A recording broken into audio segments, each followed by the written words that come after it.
Hello friends, welcome माय daily routine day 2। तर आज मी नाश्त्याला केली होती कांदा पोहे आणि टिफिनसाठी केली होती मटकीची भाजी आणि चपाती। तसंच लोब्यांसाठी केलं होतं मी नाचणी सत्व, ते मी दिवेच्या स्कूलला गेल्यानंतर त्याला भरवून घेतलं। आणि सकाळी मला जास्त शूट करायला जमत नाही, कारण सकाळी पाणी येतं, त्यामुळे मला ते भरून ठेवावं लागतं आणि त्या दिवे स्कूलची गडबड असते, टिफिन वगैरे भरपूर काही असतं, त्याच्यामुळे सकाळी जास्त मला काही शूट करता येत नाही। आणि पाणी येतं त्यावेळेसच मी वॉशिंग मशीन लावून घेत असते। ते मी कपडे आता लोब्यांना भरून झाल्याच्यानंतर मी नाश्ता केला, त्यानंतर मग मी आता हे कपडे वाळत घातले। त्यानंतर मग लोब्यान खूपच रडत होता, खूप असा चिडचिड करत होता। मी कपडे वाळत होते तरी तो रडत होता, म्हणून मग त्याला झोपवण्यासाठी घेऊन गेले। झोपवायला घेऊन गेलं तर बघते तर काही बेडवर सुद्धा पसारा होता, त्यामुळे मग मी 2 मिनिटं जरा तिथेच खेळवत तसंच तो जरासा पसारा पटकन आवरला बेडवरचा आणि मग त्याला मी झोपवायला घेतलेलं आहे।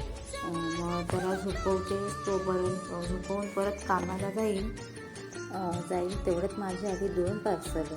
तर त्यातलं पहिलं पार्सल होतं टूथब्रश होल्डर, जे की खूप छान होतं, मी तुम्हाला त्याच्यानंतर व्हिडिओ दाखवेलच। आणि दुसरं माझं पार्सल होतं स्वामींचं वस्त्र, ते मला खूप आवडलं होतं पर्सनली, आणि फेटा होता त्याच्यासोबतच मॅचिंग तसाच 2 वस्त्र आणि 2 फेटे असे होते, ते खूप सुंदर होते। मी मिशोवरून ऑर्डर केले होते, तर ते माझं बघून होत नाही तोपर्यंतच लोब्यांची झोप झालेली होती, तो उठला, त्याच्यामुळे मग थोडा वेळ त्याच्यासोबत तिथे खेळत राहिलो। त्याच्यासोबत खेळण्यात वेळ गेला थोडासा फार आपला।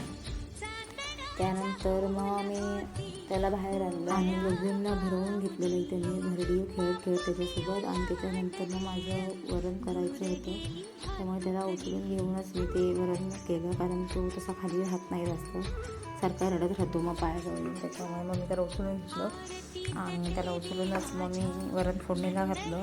आणि कोथिंबीरची वडीसुद्धा मी तोडून घेतली। तसंच मी त्याला ऊन लागवतात गरम होत होतो खूप, त्याच्यामुळे मग त्याला ताकसुद्धा केलं, दही होतं माझ्याकडे, त्यामुळे मी ताकसुद्धा केलं। तर असा होता माझा आजचा दिवस, भेटूयात उद्या।